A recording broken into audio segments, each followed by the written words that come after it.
ఓం శ్రీ గురుభ్యో నమః. ఓం శ్రీ గురుభ్యో నమః. ఓం శ్రీ గురుభ్యో నమః. శ్రీరస్తు ఆదిత్యహృదయస్తోత్రం. ఓం అజన్యః అథ మానసిక పూజా విధానం.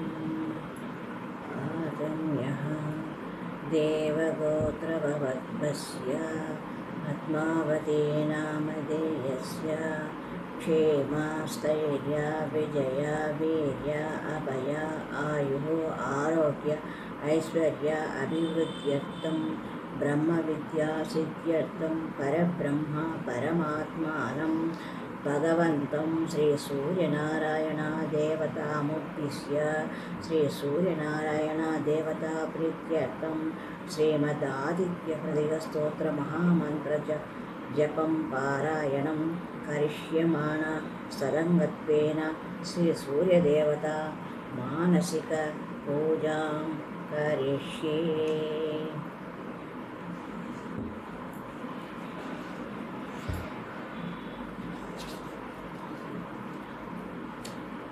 ఓం మిత్రాయ నమః.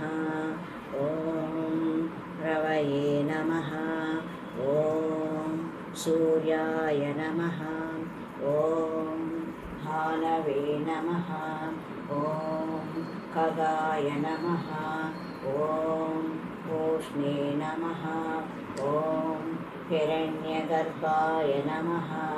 ఓం మరీచయే నమః.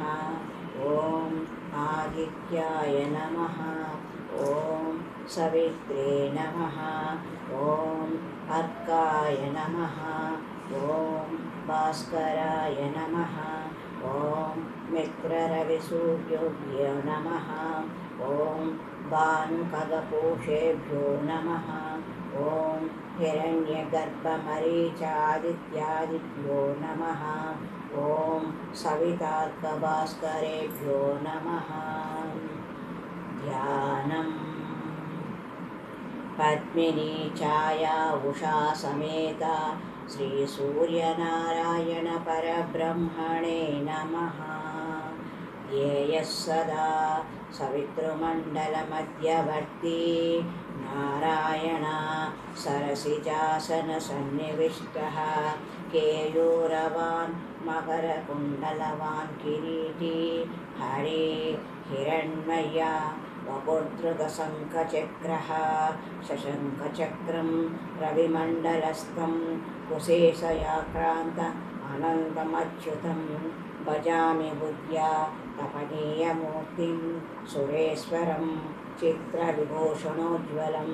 నమః సవిత్రే జగదేకచక్షుషే జగత్ప్రసూతి స్థితినాశహేతవే త్రయీమయాయ త్రిగుణాత్మధారిణే విరించి నారాయణ శంకరాత్మనే ఉదయగిరిముపేతం భాస్కరం పద్మహస్తం సకలభువననేత్రం నరత్నోపదేయం తిమిరకరిమృగేంద్రం బోధకం పద్మినీనాం సురవరమభివంద్యం స్తౌమితం విశ్వరూపం.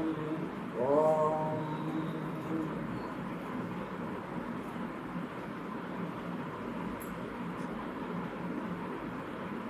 ఓం పాడ్యమీ ద్వితీయ సుపతిదౌ పద్మావతీనామధేయస్య శ్రీమదాదిత్యహృదయస్తోత్ర మహామంత్రస్య అగస్త్యో భగవాన్ ఋషిః ఆదిత్యహృదయభూతో భగవాన్ బ్రహ్మదేవత నిరస్తాశేష విఘ్నతయా బ్రహ్మ విద్యాసిద్ధౌ సర్వత్ర జయసిద్ధౌ చ వినియోగః అస్య షడంగం ప్రణవేన రశ్మిమతే ఇత్యసేన గాయత్ర్యా వా కుర్యాత్ తద్యదా. ఓం అంగుష్టాభ్యాం నమః. ఓం తర్జనీభ్యాం నమః. ఓం मध्यमाभ्यां नमः। ॐ अनामिकाभ्यां नमः। ॐ करकरकष्टाभ्यां नमः। ॐ कनिष्ठिकाभ्यां नमः। ॐ करकरकरुष्टाभ्यां नमः। ॐ हृदयाय नमः। ॐ शिरसे स्वाहा। ॐ शिवायै औषध। ॐ कवचाय हुं। ॐ नेत्रत्रयाय औषध। ॐ अस्राय फट्। ॐ भूर्भुवस्सुवरोमिति दिग्बन्धः। ॐ रश्मिमते नमः। ॐ ध्याये सूर्यानन्तकोटिकिरणं त्रैलोक्यचूडामणिं भक्तानाभयप्रदं दिनकरं ज्योतिर्मयं शङ्करम् आदित्यं जगदीशाच्युतम् अजं त्रय्यत्तरसारं रविं भक्ताभीष्टफलप्रदं द्युतिनिभं मार्ताण्डमाद्यं विभुम्। ఇంద్రజిత్తు వధ అనంతరము రామరావణ యుద్ధము ప్రారంభమైంది. ఉభయపక్షములను హోరాహోరిగా పోరుచుండెను. రావణపక్షమున ఎందరో మహావీరులు నిహతులైరి. ఒకనాటి యుద్ధమున దైవగతిన రావణుడు మూర్ఛిల్లెను. సమయము గుర్తించిన సారథి రథమును తిరుగుముఖం పట్టించి ప్రభువును కాపాడెను. మూర్ఛ తేలిన రావణుడు నా అనుమతి లేనిదే యుద్ధరంగం నుండి రథము మరల్చి నన్ను అవమానిస్తువని సారథిని ఆక్షేపించను. అంత అతడు తాము అప్పుడు మూర్ఛనంది ఉందుటచే నేనట్లు చేయుడు తప్పని సరి అయి చేసి క్షమింపుడని మిన్నపండెను.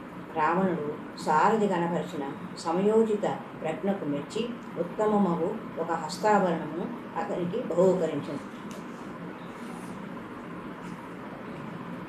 ततो युद्धापरिश्रान्तं समरे चिन्तया स्थितं रावणं चाग्रतो दृष्ट्वा युद्धाय समुपस्थितम्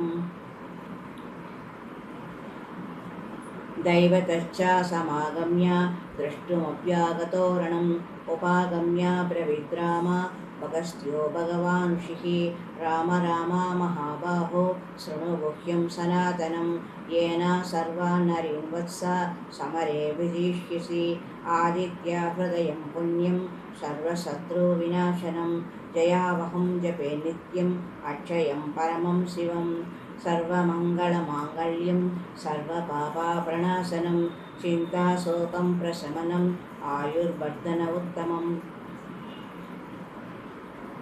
सर्वदेवात्मको हेष तेजस्वी रश्मिवाहनः येषा देवासुरगणान् लोकान् पाति गभस्तिभिः येष ब्रह्मश्च विष्णुश्च शिवस्कन्दः प्रजापतिः महेन्द्रो धनदः कालो यमः सोमो शपापतिः पितरो वसवस्याध्य अश्विनो मरुतो मनुः वायुर्वह्निः प्रजाप्राणः ऋतुकर्ता प्रभाकरः आदित्य सविता सूर्यः खगपोषा गभस्तिमान् सुवर्णा सदृशो भानु बर्हि अरण्यरेता दिवाकरः हरिदस्वः सहस्रार्चिः सप्तसप्तिर्मरीचिमान् तिमिरोन्मदनः शम्भो त्वष्टा मार्ताण्ड अंशुमान् हिरण्यगर्भशिशिरं स्तपनो भास्करो रविः अग्निगर्भो अदिते पुत्रः शङ्खशिशिरनाशनः व्योमनादास्तमो वेदी ऋग्यजुस्सामपारकः घनवृष्टिरपां मित्रो विन्ध्यवेदी प्लवङ्गमः आतपी मण्डली मृत्युः पिङ्गळः शर्वतापनः कविर्विश्वो महातेज रक्तसर्वा भवोद्भवः नक्षत्रग्रहताराणाम् अधिपो विश्वभावनः तेजसामपि तेजस्वी द्वादशात्मन्नमोऽस्तुते नमः पूर्वाय गिरये पश्चिमागिरये नमः ज्योतिर्गणानां पतये दिनाधिपतये नमः जयाय जयभद्राय हर्यस्वाय नमो नमः नमो नमः सहस्रांशो आदित्याय नमो नमः नमो उग्राय वीराय सारंगाय नमो नमः नमः पद्मप्रबोधाय मार्ताण्डाय नमो नमः ब्रह्मेश अच्युतयशाय सूर्यादित्यावर्चसे भास्वते सर्वभक्षाय रौद्राय वपुषे नमः तमोज्ञाय हिमज्ञाय शत्रुज्ञाय मितात्मने कृतज्ञाज्ञाय देवाय ज्योतिषां पतये नमः सप्तचामीघराभाय वर्णये विश्वकर्मणे समस्तमोविनिज्ञाय रुचये लोकसाक्षिणे नाशयत्येष वैभूतं तदेव सृजति प्रभुः पायत्येषा तपत्येष वर्षत्येषा गवस्तिभिः येष सुप्तेषु जागर्ति भूतेषु परिनिष्ठितः येष एवाग्निहोत्रं च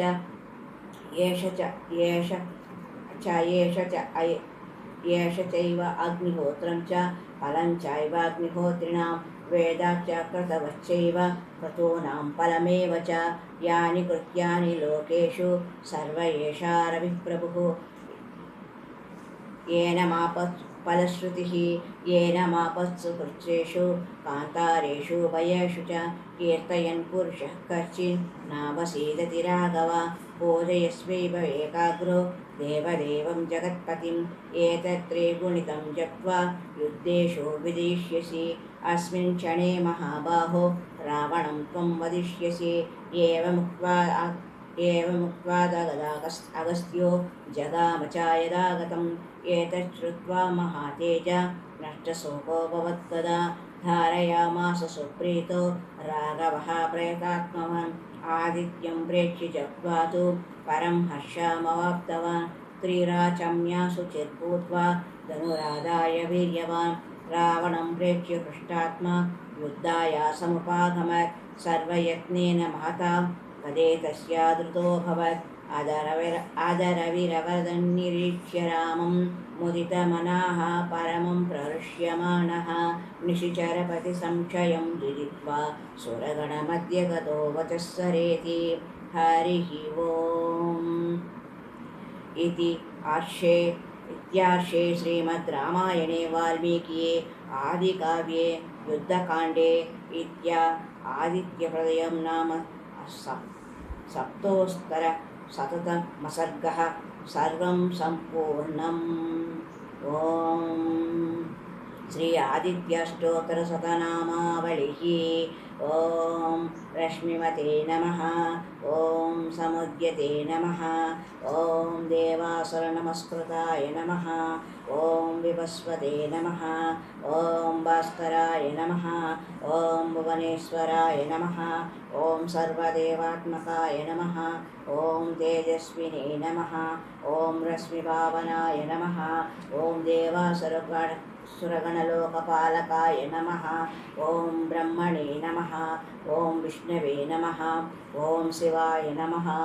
ॐ स्कन्दाय नमः। ॐ प्रजापतये नमः। ॐ महेन्द्राय नमः। ॐ गणदाय नमः। ॐ कालाय नमः।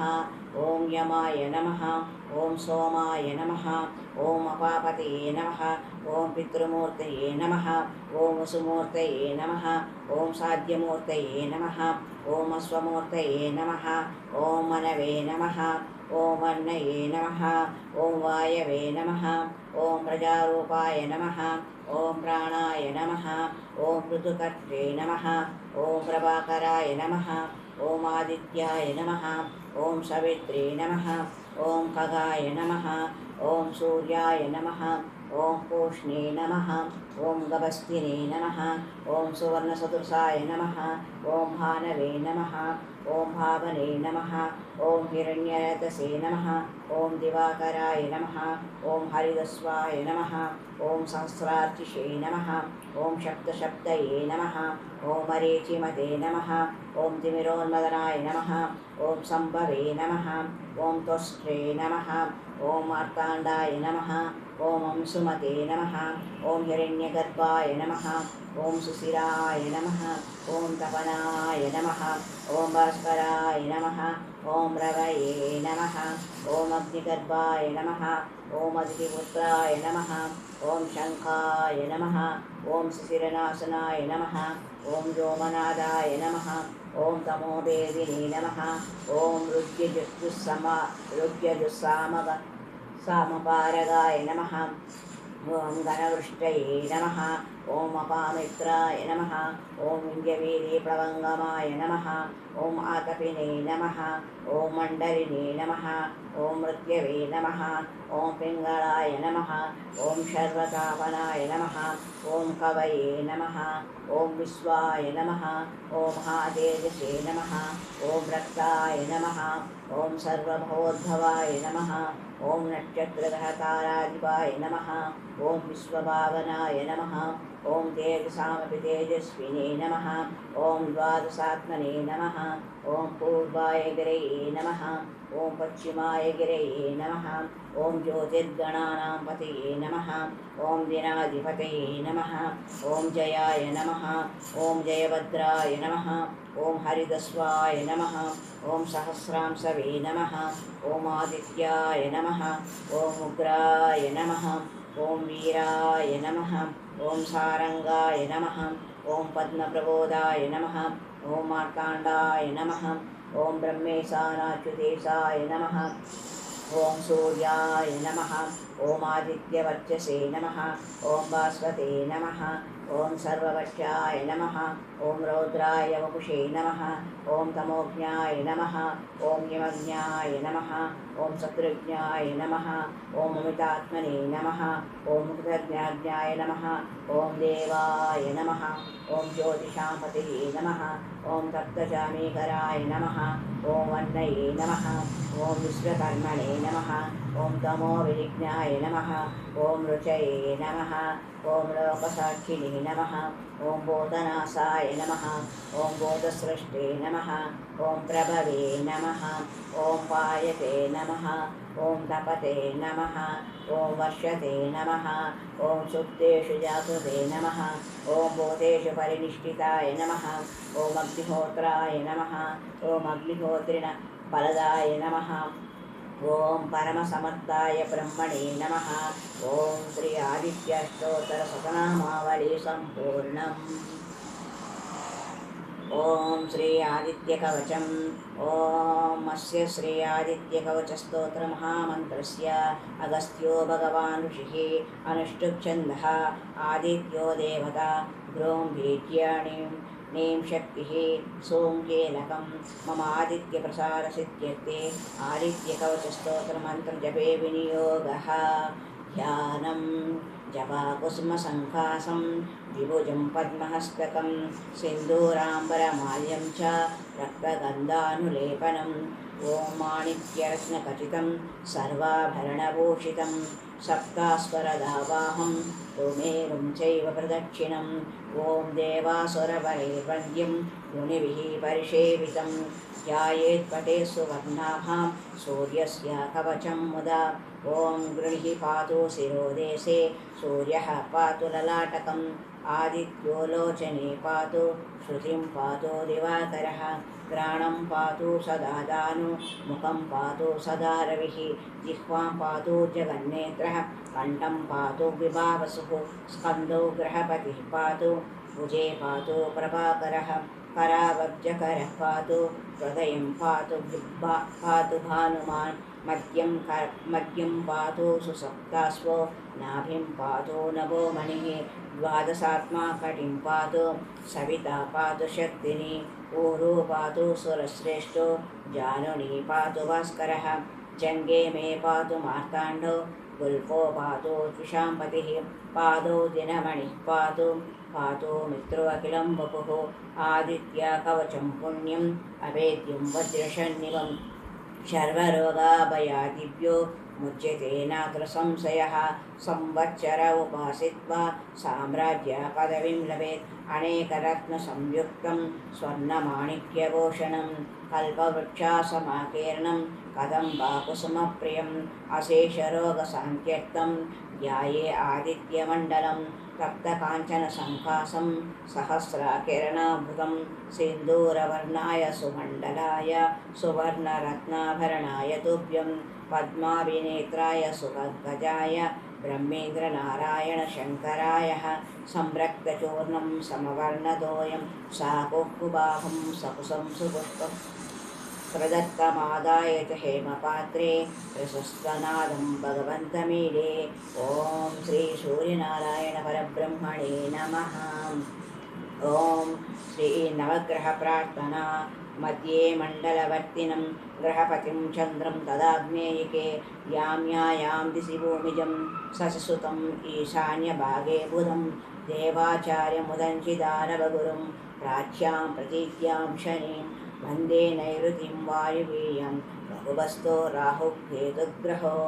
ॐ ग्रहाणा आदिरादित्यः लोकरक्षो दिवाकरः विषमस्थानसम्भूतां पीडां दहतु मे रविः रोहिणी सा सुधामूर्ति सुगोत्रत्परसुदाचनः उदाचनः विषमस्थानसम्भूतां पीडां दहतु मे विदुः। ॐ भूमिपुत्रो महातेजः जगतां वयकृत्सदा वृष्टिकृद्वृष्टिहर्ता च पीडां दहतु मे कुजः। ॐ उत्पातरूपो जगतां चन्द्रपुत्रो महाद्युतिः सूर्यप्रेकरो विद्वान् पीडां दहतु मे बुधः। देवमन्त्री विशालाक्ष सदा लोकहिते रतः अनेकशिष्यसम्पूर्णः पीडां दहतु मे गुरुः। ॐ दैत्यमन्त्री गुरुस्तेषां प्राणदश्च महद्युतिः प्रभुस्ताराग्रहाणां च पीडां दहतु मे भृगुः। ॐ सूर्यपुत्रो दीर्घदेहः विशालाक्षः शिवप्रियः मन्दचारः प्रसन्नात्मा पीडां दहतु मे शनिः। महाशिरो महावक्रो दीर्घदंश्रो महाबलः अतनुस्वोत्रकेशश्च पीडां दहतु मे तमः। अनेकरूपवर्णश्च शतशोधासहस्रशः उत्पातरूपो जगतः पीडां दहतु मे ध्वजः। ॐ श्री आदित्याय च सोमाय मङ्गलाय बुधाय च गुरुशुक्रशनिभ्यश्च राहवे केतवे नमः। ॐ सर्वं श्रीकृष्णार्पणमस्तु।